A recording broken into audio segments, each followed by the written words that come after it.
අයිබෝන් අපිට සතුට හිතෙන සහ දුක හිතෙන දේවල් දෙකක් තියෙනවා ඉස්ලාම් කතා කරන්න.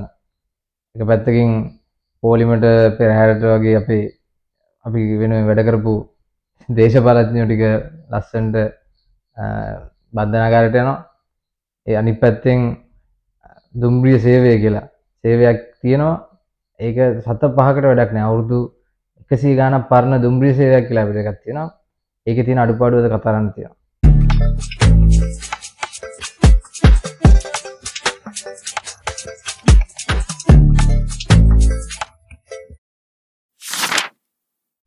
එතකොට අපි අද ওই මාතෘකා දෙක යටතේ අපි කතාව පටන් ගමු. ඔව්. පළවෙනියටම අපි කතා කරමු අපේ දුම්රිය දෙපාර්තමේන්තුව ගැන. දුම්රිය දෙපාර්තමේන්තුව අපිට පහුගිය දින කීපෙම දැක්කා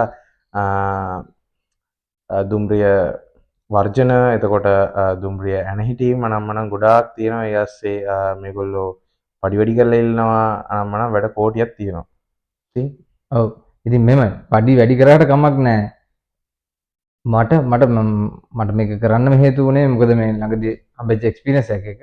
ඒ එක්ස්පීරියන්ස් එකේ කොළඹ ඉඳන් පොල්ගහවෙලට ලොකු දුරක නෙමෙයි පොඩි ස්ටේෂන් ප්‍රමාණයක් තියෙන පොඩි දුම්රිය.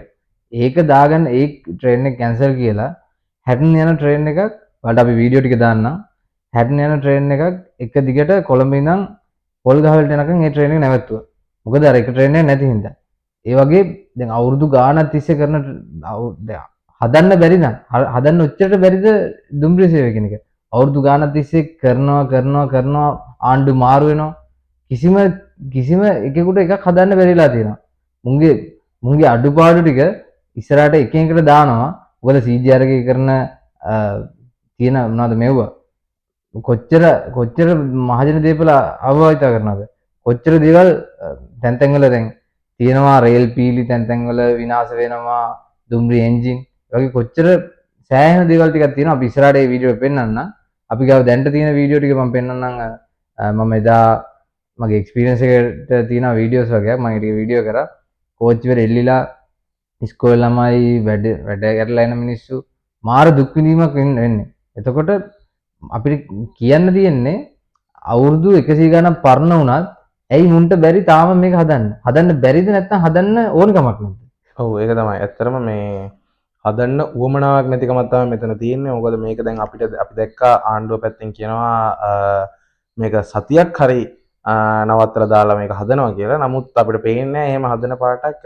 මම දන්නේ අපේ ප්‍රවාහන ඇමතුමා දුම්රිය දෙපාර්තමේන්තුව මොනවා කරන්න යනවද කියලා. ඒ වුණාට පාර්ලිමේන්තුවේ නම් බොරු වැඩ කෑලි දානවා කතන්දර කියනවා. ඉතින් ඒත් එක්කම මම දැක්ක තව හොඳ වැඩක් කරලා තියෙනවා. නානුවය දුම්රිය හෝටලයක් දාලා තියෙනවා. ඒකත් ලස්සන වැඩක්. ඒකත් ළඟදිම ඕපන් වෙවි. ඒකත් හොඳයි. මං කියන්නේ හෝටල් දාන ඒවා ඇරෙන්න මේ ටුවරිසම් නුත් ඩෙවලොප් කරන අතරේ මේ වගේ ට්‍රේන්ස් එතකොට එන්ජින් කැඩුනා ආරවා මෙව්වා කියලා හේතු දාලා මේවා කැන්සල් වෙන එක ඇත්තටම අපිට ඒ කියන්නේ අනුමත කරන්න බෑ. මොකද අතන දෙමඩ කොට අපිට පාරේ යනකොට පේනවා මේ සම්පූර්ණයෙන්ම ඒවා ටික ඇතෑරලා දාලා තියෙනවා. ඒ අලුත් පෙට්ටි අලුත් එන්ජින් ඔක්කොම තියෙනවා එතන. ඉතින් දුම්රිය දෙපාර්තමේන්තුව මේ ගැන පොඩ්ඩක් හොයලා බලන්න ඕන ඇත්තටම. ඔව් මොකද දැන් මෙහෙමයි. මම දැන් අවුරුදු 2කට කලින් යනකොටත් තිබ්බ එන්ජින් ටික ඒ විදිහටම තාමත් එතන ටැංක් වල යාඩ් වල දිරනවා. දෙමඩ යාඩ් වල. ඉතින් එහෙම තියෙනකොට දැන් ඔය විමල් රත්නායක කිව්වා ඊට පස්සේ නියෝජ්‍ය ප්‍රවාහන ඇමති. එයා කිව්වා සති දෙකක් වහලා කරනවා කියලා. මොන කතා කිව්වත් වැඩේ වෙන්නේ නැත්නම් වැඩක් නැහැ. මොකා හිටියත් වැඩක් නැහැ. ඒ හින්දා මිනිහෙක් රස්සාවට ගිහිල්ලා ගෙදර එන එක සහ රස්සාවට යන්න තියෙන එක ඔළුව නිදාසේ උන්ට කරන්න බැයි නම් මොකද දුම්රිය දැන් ස්ථානාධිපතිලා ඉන්නවා. මොකද කොළඹ මේන් හෙඩ් කෙනෙක් ඉන්නවා. එකෙකුටවත් දැන් අවුරුදු ගාණක් තිස්සේ මොකද දැන් ආණ්ඩු මාරුනාට ඔවුන් ටික ඉන්නේ එකමනේ. මුන්ට එකට එකෙකුටවත් කරන්න බැරි නම් මුන් එලවන්න තියෙනවා. මොකද දැන් මිනිස්සු කටපියන් ඉන්න මුන් හිතනවා අර මුන්ගේ තව පඩි වැඩි කරගන්න මුන්ට තියෙන ප්‍රශ්න ටිකට උත්තර හම්බෙයි කියලා. මෙහෙමයි මිනිස්සුන්ගේ සීමාව පැන්න දවසට අනිවාර්යෙන් අර ගෝඨාභය ගෙදර ගියා වගේ අනිවාර්යෙන් ගුටි කනවා.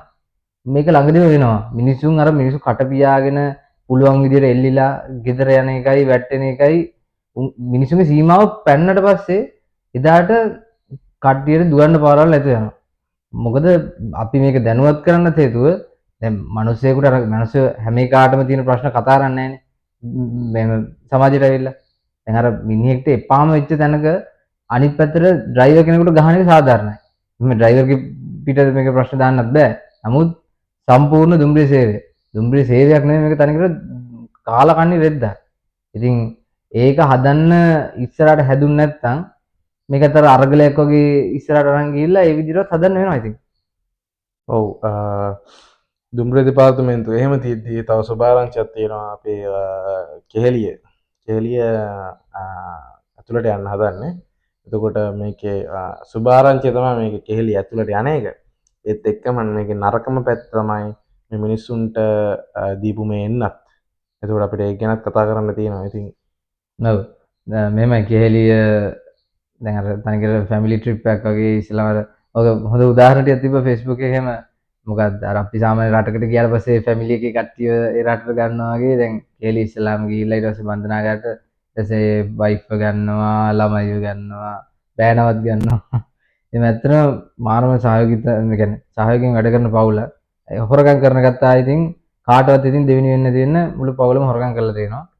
කොහොමද ඉතින් මෙහෙමයි අර ditta ධම්මවේදනීය විදියටම කට්ටියට දැන් හැදි ගෑවිලා නිකන් ලාඩු වෙලා ගිහිල්ලා තියෙනවා කට්ටිය.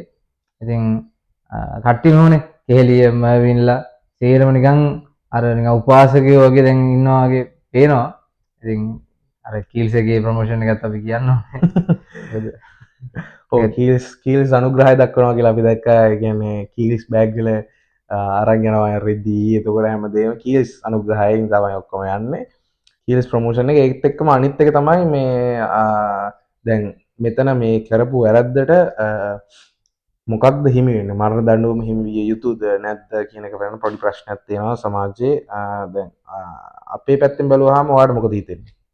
මෙහෙමයි මෙච්චර වැරද්දක් කරලත් මරණ දඬුවම හම්බෙන්නේ නැත්තම් මොකද්ද මෙතනින් එහා කරන්න වැරද්ද? මිනිස්සු මෙච්චර ප්‍රමාණයකට වතුර විදලා ඔච්චර කරලත් මේ අවුරුදු 20කට විතර දැන් හිරේ යන්න තියෙනවනම් මම නම් හිතන්නේ ඔතනින් අනීතියක් තියෙනවා කියලා. මොකද මිනිහෙකුට එක මිනිහෙක් දැන් මිනිහෙක් මැරුවාමත් ඒකට මරණ දඬුවම හිමි වෙනවා නම් මේ මිනිස්සු කී දහම් මරලාද මේක? අපි කහයිරක ඉස්සර කරන එකත් මරණය ලැබෙනවා සමානයි නම් ඒ කියන්නේ අපි කහයිරක වාහනයක් ඉස්සර කරනවා නම් ඒක මිනිහෙක් මැරුවා හා සමානයි නම් මේක මොන වගේ දෙයක්ද? ඔව් ඉතින් ඒ හින්දා මෙහෙමයි දැන් අධිකරණය ක්‍රියාත්මක වෙනවා ස්වාධීනව. නමුත් අධිකරණය ක්‍රියාත්මක වුණාට වැඩන්නේ අනිවාර්යෙන් හැම දඩුවමම මීට වඩා අර මිනිහෙකුට වැරද්දක් කරන්න හිතෙන්නේ නැති වෙන තරම් දඩුවම පොඩ්ඩක් තීව්‍ර වෙන්න ඕනේ. නැතුව දැන් මොකද දැන් මේ පරණ නඩු විතරනේ. මොකද අපිට කියන්න බෑ මේ අපි අලුතෙන් පත් කරගත්ත 159ම ඔතන ඉන්න සේරම 100%ක් හොඳයි කියලා. මොකද කාලයක් යනකොට ඔය මන්ත්‍රීලා වුණත් ටිකක් කල් යනකොට තමයි තේරෙන්නේ ඔතන අඩුපාඩු. ඒකට තමයි මිනිස්සුත් අර හොරකම් කරන්න හරි පුරුදු වෙන්නේ. නෑ කියන්න බෑ. මොකද මිනිස්සුනේ. ඔය දැන් අnder කොච්චර හොඳ වුණාද ඊට පස්සේ අර අනිත් 159න් ඔය ප්‍රධාන මන්ත්‍රීලා ටික ඇමතිලා ටිකට අර කොච්චර වැඩ කරන්න ඕමනාව තිබ්බත් ඔතනත් අනිවාර්යෙන් ඔය වගේ සෙට් එකක් අනිවාර්යෙන් හැදෙනවා. ඒක හැදෙන්නේ නැහැ කියන්න බෑ. ඉතින් පේනවනේ කවුද අපේ හොර කවුද මේ ආචාර්ය උපාධි ලොක්කා. ඔව් අපේ හිටපු කතානායකට. හිටපු කතානායක. ඉතින් රංවල නේද? ඔව් ඔව්. රංවලත් ඉතින් තාම ඒ කියන්නේ මෙහෙමයි. දැන් අන්ඩරට ඔකට මැදිහත් වෙන්න කියන්න බෑ. මොකද එයා කරන ඩියුටි එකයි ඊට පස්සේ මේ කොහෙත් යන පොඩි එකෙක් ඔය හොර උපාධි පෙන්නගෙන ඉස්සරහට ආපු එකයි දෙකක්. නමුත් ඒ වගේම අනිවාර්යෙන් ඉස්සරහට ඔය අපේ 169 අපි වත් කරගත්තේ උම්ම සමහරලාට හොරකම් කරන්න හිතෙන්න පුළුවන්. ඉතින් ඒ හින්දා ඒ සෙට් එකටත් අර හොරකම් කරන්න බය හිතෙන්න මේ නීති ටික නම් තද වෙන්න ඕනේ තව ටිකක් හොඳටම. ඒකයි අපි කියන්නේ අනිවාර්යෙන් මෙච්චර ලොකු වැරද්දක් කළා. පොඩි වැරද්දක් නෙමෙයි. මිනිස්සු ගණනාවකට අර බෙහෙත් කියලා අර අපි බොන බෙහෙත අපිට විශ්වාස නැති කරලා මේ කෙහෙලියලා වගේ කාලා ගන්න. ඉතින් එහෙම කරලත් නිකන් අවුරුදු 10කට 20කට නැත්තම් ඇපයක් දීලා නිදහස් වෙනවා නම් ඇත්තටම අධිකරණ පද්ධතිය මෙතනින් එහා වැඩක් නැහැ. කොච්චර ක්‍රියාත්මක වුණා. ඔව් මේක දැන් මේ විෂය එන්නත් කිරීම කියන්නේ මෙතනින් අපි දන්න හැ තාම මට නම් ලැබුණේ නැහැ ගණනය කිරීමක් කීයක් මිනිස්සු කොච්චර ප්‍රමාණයක් මේකෙන් ජීවිතක්ෂයට පත් වුණාද කියලා. ඒතකොට එහෙම බැලුවොත් එහෙම මෙයා මෙච්චර ප්‍රමාණයක් මිනිමරුම් කරලා තියෙනවා වෙන්න ඕනේ. ඒතකොට ඒකත් එක්ක මෙයාට මම හිතන විදිහට මරණ දඬුවමේ නියම වෙන්නම ඕනේ. මොකද එක්ක මරණ දඬුවමය එහෙම නැත්නම් කොහොම මෙහෙ මරණ දඬුවමය වෙන්නේ නැති හින්දා ජීවිතාන්ත දක්වා සිර දඬුවමක් ලැබෙන්න ඕනේ ඉතින්. ඔව් ඉතින් මෙහෙමයි මරණ දඬුවමනේ දෙන්න ඕනේ. දැන් මොකද අන්ඩර් වුණත් දැන් මොකද්ද දැන් අදින්නේ? අන්ඩර් කවුරුත් නැහැ නේ උතන. ඒ හින්දා මරණ දඬුවමත් කරන්න ඕනේ. ඒකට තමයි ඔය අර කවුද දුමින්ද සීලවලට එහෙම රෙන්න බැරුව යන්නේ. කාලකන්ණි. ඔවුන්ටයි ඔය දෙන්න ඕනේ සෙට් එකම. ඔය දැන් අසුචි නැවක් ගෙනාපු අරෝ ඉන්නා. දැන් උන්ට අවුරුදු 20ක් දීලා තේරුමක් තියනවද? ඊට පස්සේ මේ වගේ කාලකන්ණි ඔය මොනවාද කේලිලා වගේ. තව ඔය වගේ ගොඩාක් එවුන් ඉන්නවනේ. අනික රංගන අනිවාර්යෙන් ওই නාමල්ටත් දෙන්න ඕනේ. කට වැඩි දැන් හොඳටම දඟලන වැඩි. ඉතින් ඔය වගේ සෙට් එකක් ඉන්නවා.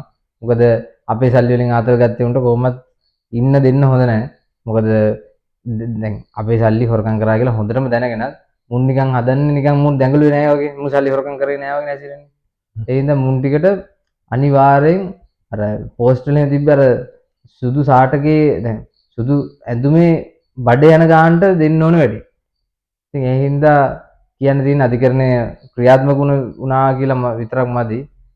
දඬුවම් ඊට වඩා තීව්‍ර වෙන්න ඕනේ. අනිවාර්යෙන් මරණ දඬුවම ඒ වගේම එතනින් එහා ගිහලා ජීවිතාන්තය දක්වා හරි ඒ ටික දෙන්න ඕනේ. නිකන් ඔය මෙහෙන් හොරකම් කරලා ඊට පස්සේ අවුරුදු 20කට විතර ඉරේ ගිහිල්ලා ඊට පස්සේ එතන ෆොටෝකොපි ගහන තැන වැඩ කරන්නයි මහන තැන වැඩ කරන්නයි ඒව හරියන්නේ මුන්ට බර වැඩ එක්ක තමයි දඬුවම් දෙන්න ඕනේ. නැතුව මේ සල්ලි හොරකම් කරලා මේ අතන බන්ධනාගාරේ ගිහිල්ලා බොරුවට ඔතන නිකන් අර ප්‍රින්ටින් එකේ වැඩ කරා කියලා තේරුම් නැහැ. එතකොට ඔතන මේ විශ්වාස භංගයකට ගෙනාවම කෙහෙලියව පාර්ලිමේන්තුවේ එතකොට විශ්වාස භංගයට පක්ෂ ඡන්ද 113ක් එක්ක නාමල් රාජපක්ෂ එතන විශේෂයෙන්ම හිටියා. ඔව්. මෙහෙම ඉතින් නාමල්ලත් ඉතින් ඔය පොලිමට යන්න ඉන්න කට්ටිය. එයාලටත් ඉතින් ඉස්සරහට හම්බෙයි. ඉතින් මොනවා වුණත් අන්තිමට දැන් කෙහෙලියගේ අප කොන්දේසි වලට එතන සල්ලි ප්‍රශ්න තියෙනකොට අන්තිමට නාමල් තියා කවුරුත් නැහැ. ඒක තමයි ඇත්ත කතාව. ඉතින් ඔක හොඳටම එක්ස්පීරියන්ස් එකක් තියෙනවා අපේ සක්විති රණසිංහටත් ඔය වගේ වැඩක් වුණා. අන්තිමට කොච්චර උදව් කරත් අන්තිමට එකෙක්වත් නැහැ. ඒ වගේ තමයි ඉතින් කේලියත් ඉතින් තේරුම් ගන්න ඕනේ මේකෙන් පස්සෙවත් හොරකම් කරනකොට ඉන්න කට්ටිය අන්තිමට කියලා වෙනකොට නැහැ කියලා. ඉතින් කොහොමද ඔතනදී ඔය කොච්චර නඩු ගැතට නැහැ ඔය මුදල් ටික රාජසන්තක කරන එක ඔය දීප රාජසන්තක කරන එක කරේ නැත්තම් ඇත්තටම තේරුම් නැහැ. මොකද හිරේ ඉඳලා එළියට එයි. මොකද සමහර විට මට හිතෙන්නේ දුවත් එහෙම ලොකුවට අර ප්‍රශ්න එක්ක හිරේ ඉන්නේ නැති වෙයි. ඔතන ඉන්නවනම් ඉන්නේ බෑනයි කෙහෙලියයි තමයි ඉතින්. ඔය එතන බිරිඳයි ළමයයි පොඩ්ඩක් එළියට එයි. ඔව් ඒත් එක්කම මේ කෙහෙලියගේ දුව එළියට එන වෙලාව අද මාර කතාවක් කියාගෙන ආවේ අපිට අපි ඇතුළට ගාගෙන ඔයගොල්ලන්ට ඇති වෙන්නේ නැද්ද කියලා. අපිව අරගෙන ඇති වෙන්නේ නැද්ද කියලා. අහගෙන තමයි මීඩියා එකෙන් එකත් අහගෙන තමයි එළියට ආවේ. තාමත් ඉන්නේ එහෙම ලොකු ගමකින් තමයි තාමත් ඉන්නේ මෙච්චර දෙයක් කරලා ඉවරලා කිසිම ලැජ්ජාවක් නැතුව ලස්සනට තාමත් ඕගොල්ලන්ට අපිව අරගෙන නැති වෙන්නේ නැද්ද කියලා අහගෙන යන්න තරම් මාර කන්ෆිඩන්ස් එකකින් ඉන්නේ. ඒ කන්ෆිඩන්ස් එක කියන්නේ මේවනේ. ඔය තියෙන්නේ මෙයාලා දන්නවා හිරේයයි. හිරේ ගියාට පස්සේ accounts ටික ආයි ඇරියොත් ආයි ඉතින් මේ මිනිස්සුන්ට කිසි ගාණක් නැහැ ඉතින්. තාත්තා හරියට ළමයින්ට දේවල් දීලා ගියා. ඒ වගේ කේස් එකක් තියෙන්නේ. මොකද හොඳට හම්බ කරලා තාත්තා හිරේ ගියා. ළමයින්ට ඉතින් සතුටින් ඉන්න පුළුවන් වෙන සල්ලි හම්බ කරලා දීලා තියෙනවා. ඉතින් ඒකයි උතන වෙන්නේ. ඔය ටික තමයි ඉතින් අද අපිට කතා කරන්න තියෙන්නේ. ඉතින් එතකොට අපිට අද කතා කරන්න තිබ්බ ඔය ටික තමයි. එතකොට අපිට විශේෂයෙන්ම මතක් කරන්න ඕනේ මේ වීඩියෝ එකකින් CGR එක ගැනයි. මෙදුම් ප්‍රතිපාර්තමේන්තුව සම්පූර්ණයෙන්ම කරප්ටඩ්. කිසිම කතාවක් නැහැ. කිසිම දෙයක් හරි පාලනයකින් ඇතුළව කරගෙන යන්න විදියක් නැතුව ඉන්නේ මේගොල්ලෝ. කියන්නේ මම දන්නේ නැහැ මේ පාලන අධිකාරිය කොහොමද දුවන්නේ කියලා.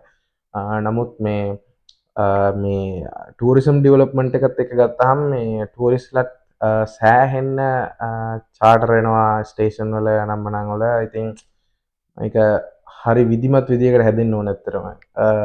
ඉතින් ඔය ටික තමයි අපිට කියන්න තිබ්බේ. එහෙනම් අපි ඊළඟ වීඩියෝ එකෙන් හම්බෙමු.